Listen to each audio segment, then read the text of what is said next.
Do me thënë, për që ata dhe du të vëdësohemi dhe du të marrim një iniciativë që mos të lëjmë këtë botë e digitalizimit në këtej në robotizëm, si që tash më herët, si që i mora disa shembuj ku edhe fëmijët kanë fillu të zavendësohen. Në pas në shta një vetë kontrol. Të kemi një vetë kontrol më të madhë. Këto është pojenta gjithë... Të rrim pak më shumë e kafshët. Po, fiks, se kafshët mësojnë shumë gjëra. Është edhe terapia e kafshëve që përdoret tek psikologët. Në Kosovë nuk e kam pa shumë, më falë që po i marrë shembuj këto, po çam kanë ra mund sy, domethënë të kohëve të fundit. Një macë në bërë shumë hajrë. Një macë. Është sepse macat njihen që janë të lidhur edhe me energjinë e njerëzve shumë, që ndikojnë edhe në qetësimin e njerëzve, sidomos tek fëmijët.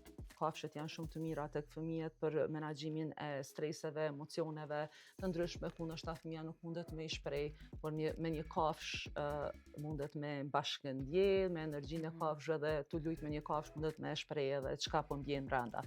Mundesh me pa sjelljet mes kafshëve dhe fëmijës. Sidomos në një shembull po marr,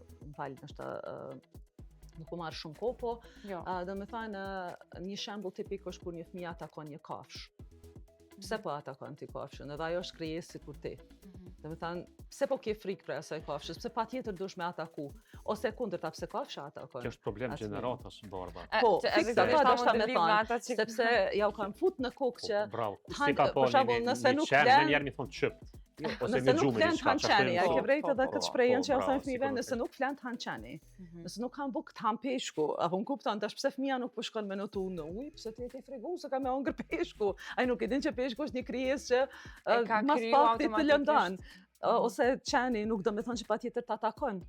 E tjera, do me thonë, ne ja futin frikën fëmijëve ose njerëz i krijon fobit ndaj qenjeve gjallësave tjera, të cilat në këtë botë vinë siç e thekët edhe ju më herët, ata vetë sakrifikohen për mbijetesë,